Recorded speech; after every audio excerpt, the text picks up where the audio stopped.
નમસ્તે મિત્રો, દીર્ઘ educational classic ચેનલમાં આપનું ફરી એકવાર ખૂબ ખૂબ હાર્દિક સ્વાગત છે. મિત્રો, આજે આપણે ઝવેરચંદ મેઘાણીની સરસ મજાની વાર્તા જોઈશું. તો વિડીયો શરૂ કરીએ.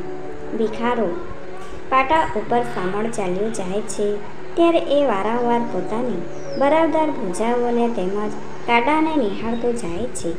આવા મસ્ત અને તંદુરસ્ત શરીરથી હું શું નહીં કરું. અરે, ચાહે તેવું મજૂરી કામ પણ હું ખેંચીશ. આવા વિચારમાં રમતો રમતો એ જુવાન પુરુષાર્થના કોળ ઉછળતું પગલાં ભરે છે અને મોટા ભાઈએ બળદિયાનું ખેતરમાં કામ છે કહી ગાડું પણ સ્ટેશન સુધી ન જોડી દીધું. એ શુદ્ર વાતની વેદનાને પોતે આ બધા થનગનાટમાં ક્યાંય વિસરી ગયો છે. અર્ધોક પંથ કાપ્યો હશે ત્યાં સામળે પાટાની નજીક એક તુલસીના ટેકરા ઉપર એક પોતાની જ ઉંમરના જુવાનને બેઠો બેઠો ભાઠામાં રોટલો શેકતો દીઠો. પાસે જ રેલગાડીના એન્જિનને પાણી લેવાની ટાંકી હતી. બેઠેલા જુવાનને કપડે તિલક હતું. ગળામાં 8-10 માળાઓ હતી. લંગોટ પહેરેલો, પાસે ચીપીઓને જોડી હતા. કાં ભાઈ? અજાણ્યા જુવાને પૂછ્યું. આમ કેમ પગપાળા ખૂતીએ જાઓ છો? કસબ હજુ બરાબર હાથ બેઠો લાગતો નથી. કેમ? સામાન્ય સમજ ન પડી. ક્યાં સુધી જવું છે? નવીનાબાદ. તે શું ઠેઠ નવીનાબાદ સુધી માટી ખૂદતા જવું છે? ના, આગલા સ્ટેશનેથી ટિકિટ કઢાવીશ. શું બેસે ટિકિટ ગાળું? 6 રૂપિયાને 12 આના. રૂપિયા ખિસ્સામાં ઉભરાતા લાગે છે. હા, મારી પાસે છે. સામળ ગર્વથી બોલ્યો. આમ વાપરવા માંડીશ તો ખિસ્સાનો ભાર વહેલો હળવો થશે. હો યાર, કસબ નથી આવડતો કે? સાનો કસબ? હમણાં અહીં માલગાડી નીકળશે. ટાંકી પાસે પાણી લેવા ઊભી રહેશે. ઉગાડા ડબ્બામાં ખાબકી પડશે ને. બેવકૂફ હોય તે કાળું ભાડું ખર્ચે. મારાથી તો એ ન બને. બંદાઈએ તો એ જ રીતે આખા દેશની ખુદાબખ્શ મુસાફરી કરી છે. બહુ શબ્દ સિદ્ધ થા છ દોસ્ત. સામાન્ય એ સાધુ વેશધારી ભાઈબંધની વાતોમાં ભારી રસ પડ્યો. એના સાહસના જુસ્સામાં જરી વાર પોતે રંગાઈ ગયો. પોતાને પણ લાગ્યું કે 6 રૂપિયાને 12 આના કાંઈ નાની સૂની રકમ નથી. એક જ દિવસમાં 7.5 રૂપિયા ફના કરવાની બેવકૂફી એને બાવાજીએ બરાબર સમજાવી. ત્યાં તો માલગાડીના ખાનકાર ગાજી ઉઠ્યા. સામાનનું કલેજું પણ થડક થડક થઈ રહ્યું. બંને જણા ટાંકીની પાસે ઝાડના ઝૂંડમાં લપાઈ ગયા. જુવાન બાવાએ કહ્યું, મુખરે પેસેન્જરના ખાલી ડબ્બા હોય છે, તેમાં ચડી બેસવું. પછી પાટિયા નીચે પેસીને સૂઈ જવું દોસ્ત. વહેલું આવે નવીનાબાદ. પરંતુ માલગાડી પાણી લેવા ન થોભી. માત્ર વાંક વટાવવા સારું ધીમી પડી. બાવાજીએ કહ્યું, માર ઠેક દોસ્ત. એટલું બોલતો જ એ બાવો ઠેક્યો. ગાડીનો સળિયો ઝાલી લીધો. ડબ્બામાં પેસી ગયો. વંટોળમાં એ અદૃશ્ય બન્યો. પણ સામાન્ય છાતી ન ચાલી. ગાડીની ગતિ એને ભયાનક લાગી. એક પછી એક ડબ્બો પસાર થતો ગયો. તેમ તેમ એને શરમ ઉપજી. હાય, પેલા એ કર્યું અને હું ન કરી શકું. હું શું ના મર્દ? એણે છલાંગ મારી. પણ એ તો હતો આખો ડબ્બો. બારણું ઉઘાડું હતું. બારણું ઝાલીને સામળ લટકી પડ્યો. એ ડબ્બાને પગ મૂકવાની પગથી નહોતી. દૂરની ડમરીમાં કશું દેખાતું નહોતું. માંડ લટકી રહ્યો. અંદર પડ્યો. શરીર ઢગલો થઈ ગયું.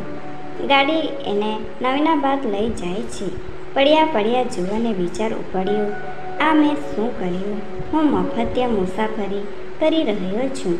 જીવન યાત્રાના પહેલા જ પ્રસંગમાં હું ચોરીનો લક્ષણે ચડ્યો, અને તે પણ એક રજડું અને ડફાસખોર ઉતરેલા દારૂડિયા ભામટાની શિખામણથી. નહીં, નવીનાબાદ પહોંચીને પહેલું જ કામ હું રેલવે ઓફિસમાં જઈ મારી કસૂરનો એકરાર કરી પૂરું ભાડું ભરી દેવાનું જ કરીશ. મારા બાપુ મારા આ કૃત્ય પ્રત્યે કેવી નજરે નિહાળત. મારી બાની છબી મારી સંગાથે છે, છતાં મેં આ શું આચર્યું? એકાદ કલાક થયો હશે ત્યારે ગાડી ઊભી રહી. એણે કોઈના પગલાં પોતાના ડબ્બા તરફ આવતા સાંભળ્યા. એ ખૂણામાં સંતાઈ ગયો. ડબ્બા પાસે કોઈક ઊભું રહ્યું અને દરવાજો બીડાયો. પછી પગલાં આગળ ચાલ્યા ગયા. થોડી વાર સુધી ડબ્બા આગળ ગયા ને પાછળ આવ્યાના અવાજો થયા. ક્લમ્પલિંગ ઉગાડતા બીડાવાના ખખડાટ મચ્યા.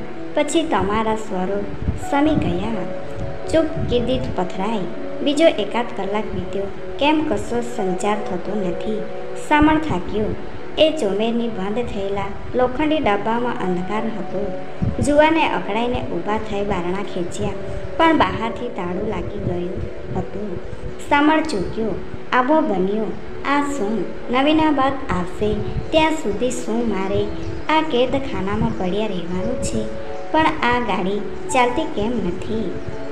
કદાચ માલગાડી સાઇડિંગમાં ઊભી છે. કોઈ પેસેન્જર ગાડી નીકળવાની હશે. અરે રામ, હું એ ગાડીમાં બેઠો હોત તો કેવું સારું થાત.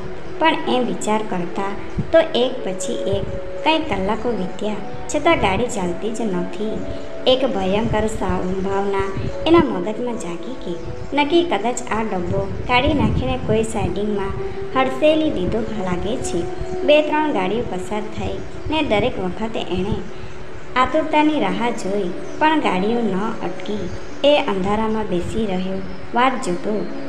ધીમૂઢ અને ભયભીત. વખત જણાવવાનું કશું સાધન નહોતું, પણ એક કલાક એક યુગ જેવો જતો હતો. એ ઊભો થાય છે અને પાંજરે પૂરાયેલા પ્રાણીની પેઠે આટા મારે છે. પછી નીચે સૂઈને એ બહારનો ઝીણો સરખો અવાજ પકડવા પણ કાન માંડે છે. એવી આશાએ કે કોઈક નીકળે તો હું પોકારું, પણ ડબ્બાના તોતિંગ કમરમાંથી કશું જ નથી સંભળાતું. ભૂખ્યો થયો. પાસે ભાતું હતું તે ખાધું, પણ પછી તરસ્યો થયો. પાણી ક્યાંથી કાઢે? એનું કલેજું થરથરી ઉઠ્યું. આ ભયંકર એકાંતે જળ 20 લાખ ડબ્બાની અંદર પુરાઈ પાણીની પ્યાસ લાગવી એ મસ્કરીની વાત નહોતી. એ તસું ડગ માનતું ચાલ્યું આવતું મૃત્યુ હતું. ઉઠીને એણે દીવાની માફક કમાન પર પાટીઓ મારવા માંડી. પછી લોથપોથ થઈને એ પડ્યો. બીજી માલગાડી નીકળી.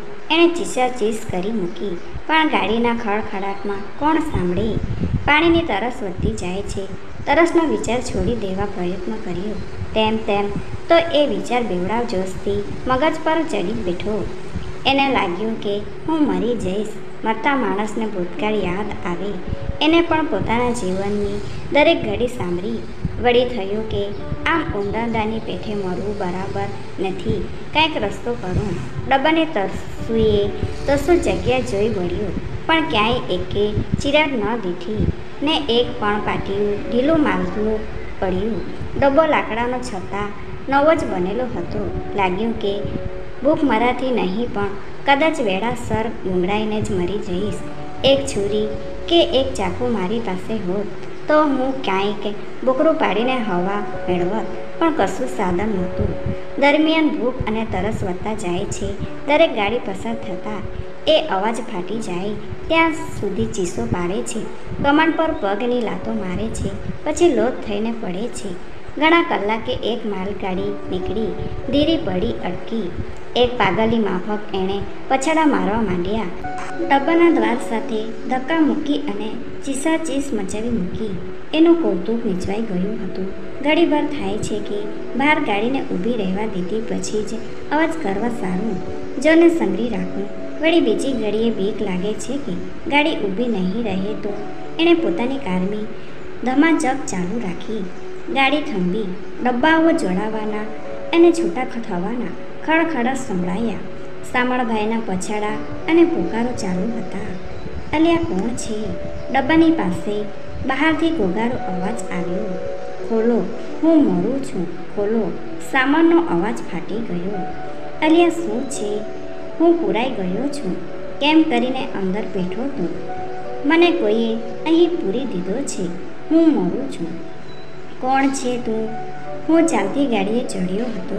હા, બેટો ભમટો કે ઠીક થયું. બચ્ચાજી એ જ લાગના હશો. હવે અંદર જ બિરાજજો. ના ના, હું ભૂખથી મરી જઈશ.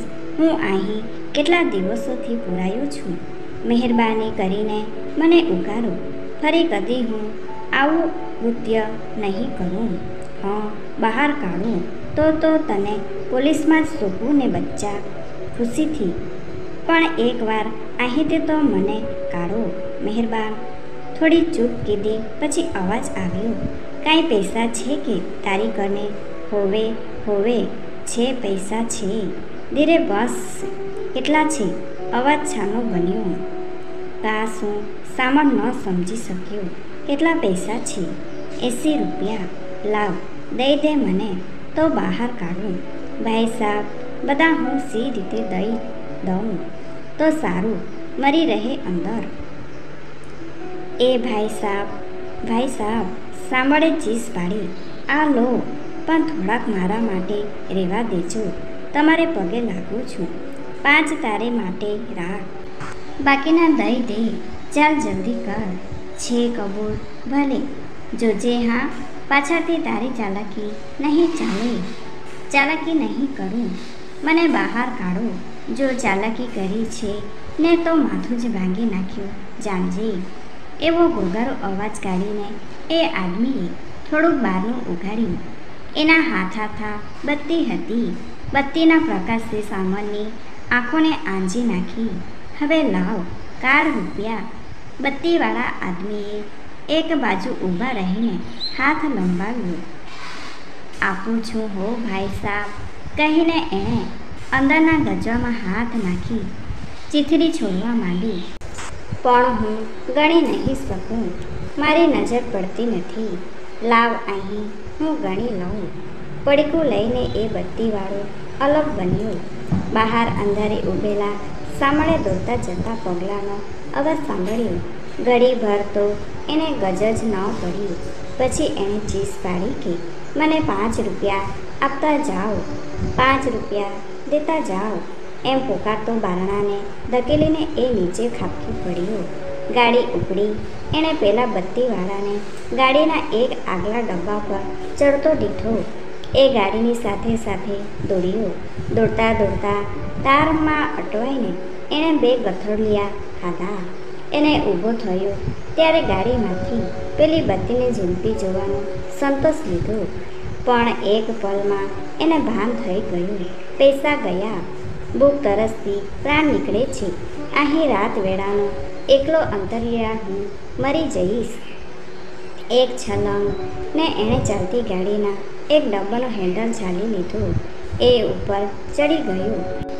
એકાદ કલાકે ગાડી ધીમી પડી ને સામાળી આખો પ્રદેશ લાલ લીલી પીળી બત્તીઓથી જળાજળ થતો દીઠો. લાગ્યું કે શહેર કંઈ મોટું આવ્યું છે. પરોઢના અજવાળામાં મોટી ઇમારતોના ઝાંકા પડછાયા પણ નજરે પડ્યા. ઉતરીને લથડતી પગે સામળ પાટે ચાલીને સ્ટેશનની એક ઓફિસમાં દાખલ થયો. કોઈ આદમી લખતો હતો. તેને પૂછ્યું, મહેરબાન, અહીં પાણી પીવા મળશે? સામેના ખૂણામાંથી લઈ લે. ઊંચું માથું પણ કર્યા વિના એ ભાઈએ કહ્યું. પાણી એને અમૃત સરખું લાગ્યું. પેટ ફટાફટ થતાં સુધી એણે પીધા કર્યું. પછી એ ઊભો બીતો બોલ્યો, મારે તમને એક વાત પૂછવી છે મહેરબાન. શું છે? હું લાંગણો કરીને મરવા ઉપર આવ્યો છું. કશું ખાવાનું જ કેટલા દિવસથી દેખ્યું નથી. ઓહો, એમ છે. બહાર નીકળો જલ્દી. તમે સમજ્યા નહીં મહેરબાન, મારે નથી સમજવું. નીકળ જલ્દી. અહીં તારી ચાલાકી નહીં ચાલે. ભિખારીઓને માટે તો અહીં કાયદો છે. સમજ્યા? બેટમજી, ચલાવ. ભિખારો એ શબ્દ સાંભળને સોઠા સરખો વાગ્યો. હું ભિખારી નથી. એણે જોરથી ત્રાડ દીધી. મારે ભીખ નથી જોતી. હું એના એટલું કહેતા એ થંભી ગયો. કહેવા જતો હતો કે હું એના પૈસા ચૂકવીશ. શરમથી સળગી મળતો એ બહાર નીકળ્યો. ત્યાં જ એણે પ્રતિજ્ઞા કરી કે ગમે તે થાય, હું ભીખ તો કદી માગવાનો જ નથી. મહેનતથી રળિયા વગરનું એક રોટલાનું બટકું પણ મોંમાં મૂકવું હરામ છે મારે. Thanks for watching. Please subscribe my channel. Thank you.